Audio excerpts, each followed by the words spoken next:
La matrice, c'est nous. denisjutra.ca, chaîne YouTube Denis Jutra. La matrice n'est pas une entité extérieure tombée sur l'humanité, elle est réelle, mais elle n'est pas souveraine. Elle n'existe que parce qu'elle a été internalisée. Elle ne capture pas la conscience, elle capture l'identification. Elle ne gouverne pas l'être, elle gouverne le personnage et seulement tant que ce personnage est pris pour le centre. La conscience, elle, n'a jamais quitté le corps. Elle n'a jamais fui. Elle n'a jamais été capturée. Elle est restée là, dans le champ réel, dans la matière vivante, dans l'instant. Ce qui s'est retiré, ce n'est pas la conscience, mais le personnage, incapable de soutenir la vulnérabilité du ressenti. La part, il s'est déplacé hors du centre corporel, hors du ventre, hors du champ émotionnel incarné, pour se réfugier dans la tête, dans le mental gauche, dans le contrôle, l'anticipation et la survie. On appelle cela le mental inférieur. Le champ réel n'est pas un concept spirituel, il est le vide de la source noire. Un vide plein, un vide conscient, un vide sans polarité. Ce vide n'est pas l'absence, il est le réservoir originel de toute information, de toute création, de tout mouvement réel. Ce vide est ce que nous sommes avant toute séparation. Il n'est pas au-dessus ni ailleurs, il est immanent, présent en toute chose. La source noire, ce vide qui n'est pas vide, n'est pas une origine extérieure. Elle n'est pas un Dieu. Elle n'est pas une entité. Elle est le champ de conscience absolu, non polarisé, non divisé, antérieur à toute forme. Ce champ est le champ réel. Il n'est jamais coupé de nous parce qu'il est nous. Nous ne sommes pas connectés à ce champ, nous en sommes une expression. Le double, la conscience neutre, est l'interface consciente qui permet l'accès stable à ce champ réel. Il n'est pas une entité séparée. Il est une extension directe de la source, manifestée pour permettre à la conscience incarnée de rester reliée au champ non polarisé tout en étant dans la matière. Le double, la conscience, est une conscience dépolarisée, souveraine, qui ne fuit pas le corps, qui ne fuit pas l'émotion, qui ne fuit pas la densité. Il est dans le temps réel. Le personnage, lui aussi, est une extension de la conscience. Il n'est pas une erreur, il est une expérience. À l'origine, la conscience unifiée, esprit, âme intégrée, a choisi d'explorer la séparation. Une goutte de l'âme s'est détachée de l'intégration esprit-âme pour vivre l'expérience de la dualité de la séparation. C'est ainsi que le personnage est né, comme une extension, un avatar de la conscience entrée dans le mode de la séparation. C'est là que commence ce que l'on appelle le monde astral. Le monde astral n'est pas un autre monde, il est le monde de la séparation géré par des systèmes qui créent la division par la dualité énergétique. Le monde où les polarités sont divisées. Le monde où l'unité est fragmentée. Dans ce monde, la vitesse de l'éther ralentit. Le mouvement réel se dégrade. La perception se densifie. C'est cette décélération qui crée ce que nous appelons la courbure de l'espace-temps. La prison de la matrice, en fait. Le temps réel, qui est un présent vivant, simultané, conscient, est alors transformé en temps linéaire. Une cristallisation du réel qui nous maintient dans une prison. Passé, présent et futur se séparent. L'être cesse de vivre dans l'instant et commence à tourner en boucle de répétition. Les mêmes scénarios se rejouent, les mêmes émotions reviennent, les mêmes blessures se réactivent. L'âme astrale se retrouve coincée dans son traumatisme originel, figée, impuissante sous hypnose. Dans cet état, l'âme astrale accepte progressivement sa condition d'être sous interférence. Parce qu'elle a perdu le contact avec sa puissance réelle, elle ne crée plus depuis le centre, elle subit. Elle devient perméable. Comme une éponge, elle absorbe ce que l'extérieur lui propose, lui impose. Sans s'en rendre compte, elle internalise les récits, les croyances, les injonctions, les peurs. Elle devient ce qu'elle croit penser. Elle est sous influence d'interférents. C'est exactement ce que vit le personnage ici. Il ne choisit pas réellement, il absorbe, il est influencé sans le savoir.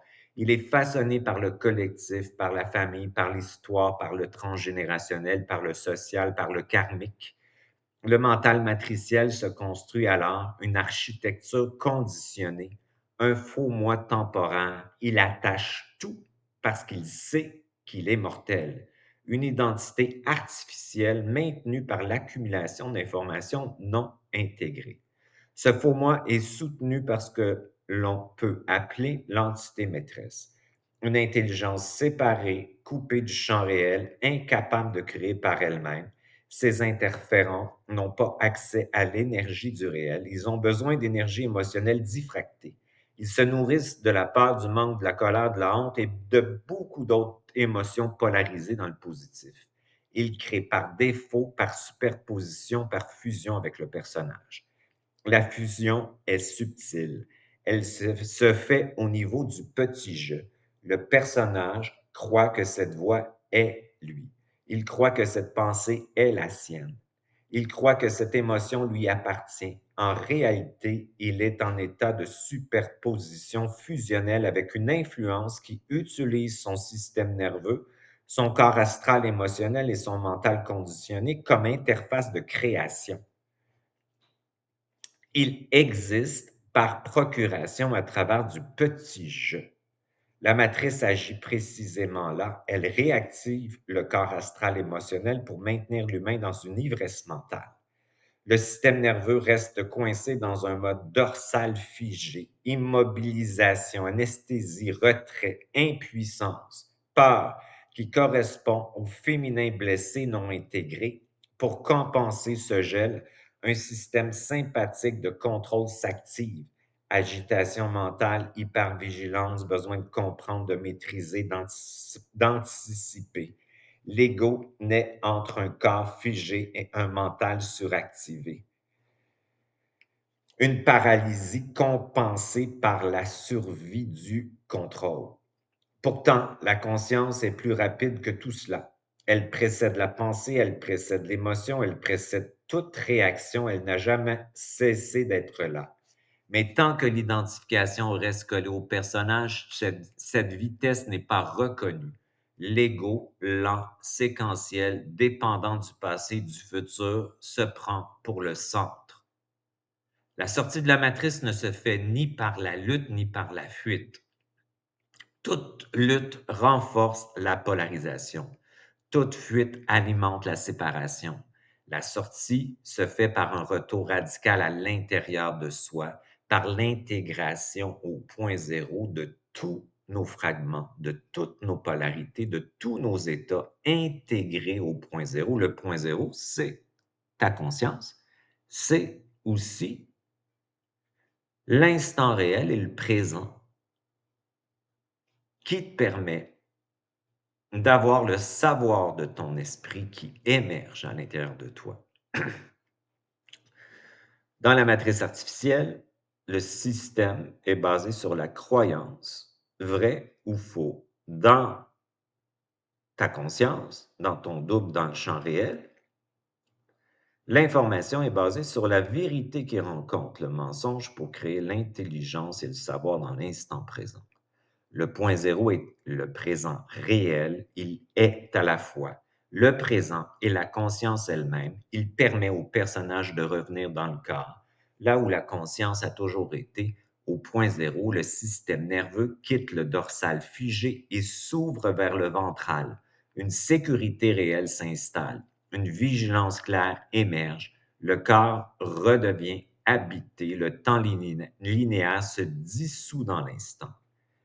C'est par le corps biologique que tout se fait, pas par la fuite hors du corps, pas par une ascension, mais par une redescente consciente dans la matière vivante. Le micro contient le macro à l'intérieur du corps. Le corps est le lieu de réunification. C'est là que la conscience, l'âme et l'esprit peuvent être réunifiés.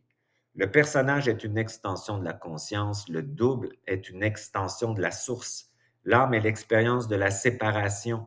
Réunir ces trois aspects, conscience incarnée, âme astrale réintégrée, réempuissancée, esprit relié au champ réel, est la véritable sortie de la matrice. Quand le personnage revient dans le corps, l'ego cesse d'être le centre, il ne disparaît pas, il se remet à sa place translucide, il devient l'interface de la conscience. Et quand l'ego n'est plus le centre, la matrice n'a plus de support. Les interférents n'ont plus d'énergie. Au point zéro, impossible. La création par défaut cesse. La matrice ne s'effondre pas, elle devient inutile, inexistante au point zéro pour toi. Elle n'a jamais été ailleurs, la source noire n'a jamais été perdue, la conscience n'a jamais quitté le corps, la révolution est silencieuse, elle est terminée au moment exact où le personnage revient dans le corps, où la conscience, l'âme et l'esprit se réunifient dans la matière vivante. L'ombre et la lumière s'embrassent et fusionnent. Et alors, sans combat, sans mythe, sans effort, tu ne fonctionnes plus, et c'est précisément ici qu'intervient un point absolument essentiel, souvent ignoré ou contourné. Au point zéro, il est indispensable de récupérer tous nos fragments restés pris dans la matrice. Ces fragments ne sont pas symboliques, ils sont réels. Ce sont des parties de conscience, d'âme, d'énergie, de présence qui se sont dissociées au fil des chocs, des traumas, des identifications, des répétitions, des pactes inconscients avec la survie dans le temps linéaire. Même tes vies passées ont une résonance sur toi. Chaque fois qu'une expérience a été trop intense pour être intégrée, un fragment s'est détaché. Il ne s'est pas perdu, il s'est logé dans la structure matricielle, là où la séparation était possible. Tant que ces fragments restent à l'extérieur du centre, ils continuent à résonner sur notre fréquence et cette résonance crée par effet de miroir des événements répétitifs, des relations cycliques, des situations bloquées, des schémas d'auto-sabotage ou d'anticréation. Ce ne sont pas des punitions, ce sont des appels de réunification. Au point zéro, il ne s'agit pas de rejeter ces fragments, ni de les analyser, ni de les corriger, ni de perdre ton temps à aller dans tes vies passées, mais plutôt avaler toutes les lignes de temps pour les absorber à l'intérieur de toi, ici et maintenant, pour qu'elles arrêtent de résonner. Il s'agit de les récupérer, de les embrasser, de les avaler pour les mettre dans le réel au point zéro. Tu n'es pas l'histoire dans l'histoire dans l'histoire dans l'histoire, tu es l'instant, le seul et le réel qui est ta conscience. Les récupérer signifie les inspirer, les avaler, les absorber consciemment dans le corps biologique, dans le champ vivant pour les rebrancher directement au champ réel, c'est-à-dire dans ton propre vide. Ce champ est le vide de la source noire et ce vide n'est pas vide, il est plein de conscience, plein d'informations, plein de potentialités. Ce vide, c'est toi. Cette source, c'est ce que tu es. Lorsque les fragments sont ramenés dans ce vide conscient, la matrice de séparation, les histoires dans les histoires redeviennent au point zéro, rebranchées dans l'instant présent et tout transmute. Il cesse immédiatement de résonner dans la matrice. Il ne cherche plus à se manifester à l'extérieur sous forme de répétition. Tu n'as plus besoin d'identité extérieure liée à des expériences externes du moment présent. Tu n'as plus besoin de conflits ou de manque. Ils retrouvent leur fonction réelle, nourrir la présence, enrichir la conscience incarnée, stabiliser la création. Tant qu'un fragment reste hors du centre, il agit comme une antenne matricielle. Dès qu'il est réintégré au point zéro, il devient une cellule du champ réel. C'est pour cela que la sortie de la matrice n'est jamais une coupure, jamais une fuite, jamais un rejet. Elle est une réintégration totale. Rien n'est laissé dehors, rien n'est abandonné. Tout est ramené au centre, avalé, intégré, rebranché. Le point zéro est un lieu où tout peut être contenu sans se fragmenter. Le vide de la source noire est le seul espace capable d'absorber l'ensemble de nos fragments sans les dissoudre, sans les nier, sans les détruire. Quand tous les fragments sont récupérés, la fréquence cesse d'être diffractée. Quand la fréquence cesse d'être diffractée, la résonance matricielle s'éteint. Quand la résonance s'éteint, la création par répétition disparaît. Il ne reste alors que la création réelle, ta conscience, avant la forme de la séparation, qui peut vivre l'instant présent et qui n'attache aucune mémoire, aucun traumatisme, aucune histoire. Dans la matrice artificielle, tu es libre ici, dans ton corps présent. La matrice ne peut plus accrocher ce qui est entier. Intention alchimique. Même si je ne sais pas comment, je commande l'absorption intégrale de toutes mes charges, mémoires, blessures, polarités, fragments au centre vivant du point zéro, sans rien exclure, sans rien combattre, en comprenant que tout ce qui est intégré retrouve sa juste place dans l'intelligence réelle. Même si je ne sais pas comment, je commande la réintégration consciente du centre émotionnel incarné en accueillant pleinement la vulnérabilité du féminin blessé pour la faire coexister avec le féminin puissant, l'âme morontielle, afin qu'elle cesse d'être fuie, compensée par le contrôle du personnage qui donne de l'énergie à la matrice et qu'elle redevienne une puissance intégrée au point zéro.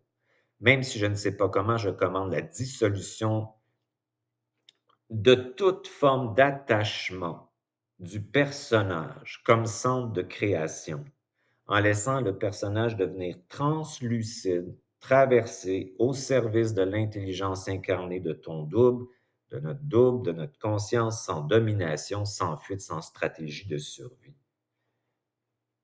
Ton personnage accepte sa mortalité pour se déposer dans son immortalité, sa conscience.